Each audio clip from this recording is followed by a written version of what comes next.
Episode 89. Doctor சொன்னதை கேட்டு, குட்டி நீ எதுக்கும் கவலைப்படாத. நீ வேணா பாரு, நீ பிறக்கும்போது உங்கள் அப்பா தான் உன்னை கையில் தூக்குவான், சரியா? நீ கவலைப்படாத அப்படின்னு சொல்கிற ஒரு சத்தம் கேட்டுச்சு. கௌரியோட சவுண்டு கேட்டு எல்லாருமே திரும்பி பார்த்தாங்க. எல்லாருமே குழப்பமா கௌரி எப்படி இங்கே வந்தா அப்படிங்கிறது புரியாமல் யோசிக்க ஆரம்பித்தாங்க.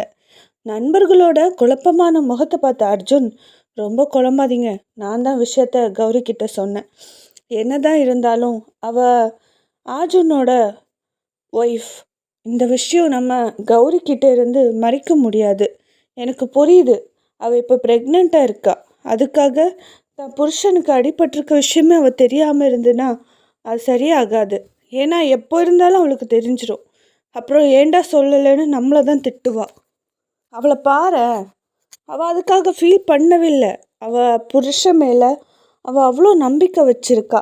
அந்த நம்பிக்கையே அவனை சீக்கிரமாக சரியாக்கி எழுந்து வர செய்யும் அப்படின்னு சொன்னான். இதை கேட்ட சந்துரு, அது என்னமோ உண்மைதான் அப்படின்னு சொல்லிட்டு கௌரியை திரும்பி பார்த்தாங்க. கௌரி வயத்தில் இருக்க குழந்தைகிட்ட பேசிக்கிட்டு இருந்தா. மறுபுறம் சிவா, சார் எனக்கு ஒரு டவுட் அப்படின்னு கேட்டான். அதுக்கு யுவராஜ், சொல்லு சிவா, என்ன டவுட் அப்படின்னு கேட்க, இல்லை சார், அர்ஜுனுக்கு அடிபட்டிருக்க விஷயம் உங்களுக்கு தெரியும்.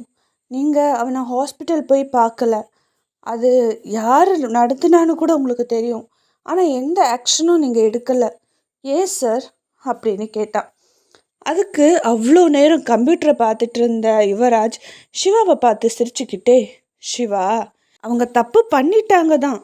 அதுக்காக நம்ம அவங்க மேலே கோவப்பட்டு எதுவுமே ஆக போகிறதில்ல. நம்ம அவங்க மேலே கோவப்படுறதுனால அவங்க திருந்து போகிறதும் இல்லை. கரெக்டாக யோசிச்சுப்பாரு, அர்ஜுனுக்கு அடிபட்டு இருக்குதா.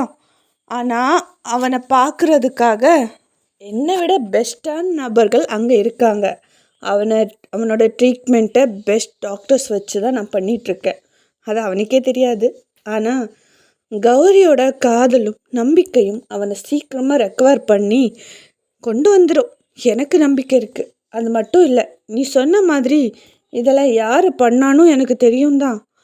அவங்கள நான் கோவப்படுறதுனால இல்லை வேலையை விட்டு தூக்குறதுனால அவங்களுக்கு கோவம் தான் அதிகரிக்குமே தவிர அவங்க திருந்த மாட்டாங்க சிவா.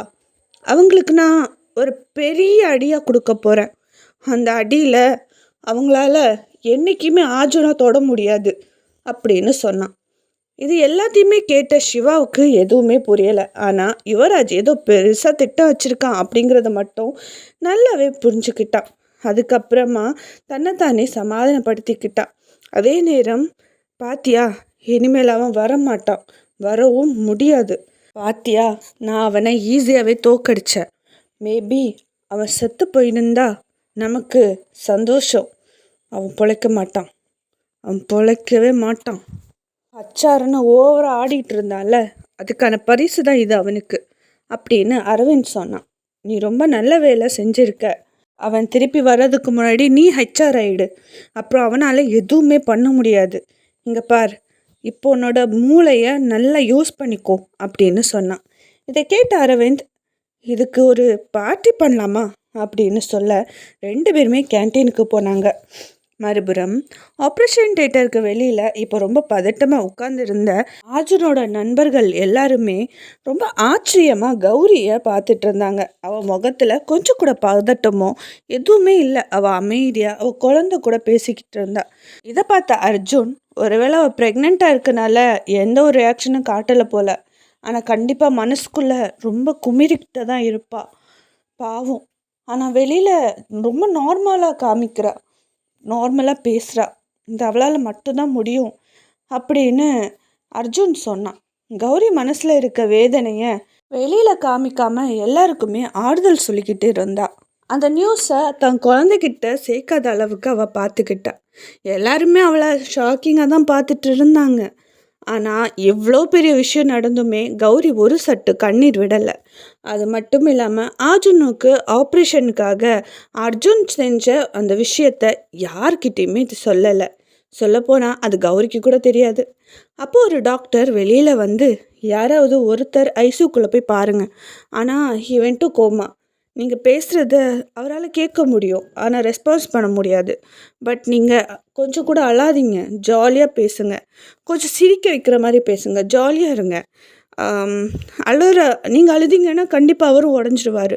ஸோ பார்த்துக்கோங்க அப்படின்னு சொல்லிட்டு போனாங்க. இவ்வளோ நேரம் ரொம்ப தைரியமாக இருந்த கௌரிக்கு இப்போ கொஞ்சம் பயம் வர ஆரம்பிச்சுது. அவ்வளோ நேரம் எல்லாருமே தைரியம் சொன்ன அவளால் தன் காதல் கணவனை இந்த நிலைமையில் அவளால் பார்க்க முடியாது. கௌரிக்கு தைரியமே இல்லை. திரும்பி பார்த்தா ஆதவ் கதறி அழுதுட்டு இருந்தான்.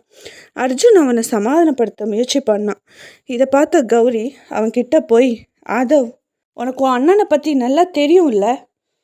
இங்கே பார், அவன் என் புருஷன். என்னை விட்டுட்டு அவன் எங்கேயும் போக மாட்டான். இத்தனை வருஷம் நான் காத்திருந்து அவனை கல்யாணம் பண்ணியிருக்கேன். அவனுக்கு எதுவும் ஆகாது. அவன் ரொம்ப ஸ்ட்ராங். ஸோ அவனுக்கு எதுவுமே ஆகாது. அது எப்படி நான் சொல்கிறது? அவனோட ஆசை மகள் அவன் பார்க்காம இந்த உலகத்தை விட்டு அவனால் போக முடியாது. நீ அழாத, என்னோட நம்பிக்கையை கேளு. நீயும் அழுது என்னையும் உடைச்சிடாத ஆதவ் அப்படின்னு அவ சொன்னான்.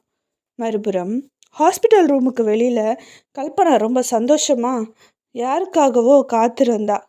அதுக்கப்புறமா யுவராஜுக்கு ஃபோன் பண்ணான். யுவராஜ் ஃபோன் அட்டன் பண்ண உடனே, யுவராஜ், மீட்டிங் எல்லாத்தையும் கேன்சல் பண்ணிவிட்டு வேகமாக நம்ம ஹாஸ்பிட்டலுக்கு வா அப்படின்னு கூப்பிட, என்னாச்சுமா அப்படின்னு கேட்க, எல்லாம் நல்ல விஷயந்தாண்டா, வந்து தொலை அப்படின்னு சொல்ல, சரின்னு சொல்லிட்டு அவனும் கிளம்புனான். அர்ஜுனுக்கு அடிபட்டது கல்பனாவுக்கு தெரியாது. யுவராஜ் தான் ஏதோ ஒரு வேலை விஷயமா அவனை வெளியில் அனுப்பியிருக்கிறதா நினச்சாங்க. அதனால் அதை பற்றி அவங்க கவலைப்படவே இல்லை. கண்டிப்பாக யுவராஜ் அனுப்பியிருக்கான் அப்படின்னா கண்டிப்பாக சேஃபாக தான் அவன் இருப்பான் அப்படின்னு அவங்க நம்பினாங்க. யுவராஜ் அர்ஜுனுக்காக ரொம்ப ஃபேமஸான டாக்டர்ஸ், ரொம்ப திறமையான டாக்டர்ஸை வச்சு தான் அவனுக்கு ட்ரீட்மெண்ட் பண்ணிகிட்டு இருந்தான். ஆனாலும் அவன் எவ்வளோ பிஸியாக இருந்தாலுமே ஒவ்வொரு நிமிஷமும் ஃபோன் பண்ணி அவனோட சிச்சுவேஷன், ஹெல்த் கண்டிஷன் எல்லாம் எப்படி இருக்குன்னு கேட்டுக்கிட்டே தான் இருந்தான். தான் தம்பி மேலே அவன் ரொம்பவே பாசம் வச்சுருந்தான். மறுபுறம் நிலா சில்ட்ரன் பார்க்கில் நலன், ஆலியா கூட ரொம்ப ஜாலியாக விளையாடிட்டு இருந்தா. பார்வதி கூட ரொம்ப சந்தோஷமாக இருந்தாங்க. அந்த 3 குழந்தைங்க அரட்டை அடிச்சுக்கிட்டு அவங்க முகத்தில் இந்த சந்தோஷத்தை பார்த்த பார்வதிக்கு தான் இழந்த எல்லாத்தையுமே மறந்துட்டாங்க. மனசில் இருந்த கஷ்டம் அப்படியே காணாமல் போச்சு. கல்பனா ஸ்மித்தியை ரொம்ப நல்லா பார்த்துக்கிட்டாங்க. அது கூடவே பார்வதி ரொம்பவே ஃபீல் பண்ணிகிட்டே இருந்தாங்க. ஏன்னா அவங்களுக்கும் 2 பொண்ணுங்களை அவங்க இழந்திருக்காங்க இல்லையா? அதனால கொஞ்சம் வெளியில் போகட்டும், குழந்தைங்க கூட அவங்க என்ஜாய் பண்ணட்டும் அப்படின்னு சொல்லி கல்பனாவோட குழந்தைங்களையும் சேர்த்து அனுப்பி வச்சுருந்தாங்க. சொல்லப்போனால் ராமையாவும் பார்வதி அம்மாவும் ரொம்பவே சந்தோஷமாக இருந்தாங்க குழந்தைக்கு கூட. ஏதோ அவங்க சின்ன பருவம் அவங்களுக்கு ஞாபகம் வந்தது. குழந்தை பிறந்து அவங்களும் இப்படி தானே அரட்டை அடிச்சிருப்பாங்க. அந்த நினைவுகளெல்லாம் வர அவங்கள ரசிச்சுக்கிட்டே இருந்தாங்க பார்வதி. கல்பனா பிரசாந்தை பற்றி கொஞ்சம் கூட யோசிக்கவே இல்லை. மேபி அவன் இறந்து போயிருந்தா ரொம்ப சந்தோஷம். ஆனால் அவன் உயிரோடு இருந்தா அவன் என் லைஃப்பில் திருப்பி வரவே கூடாது அப்படின்னு நினச்சாங்க.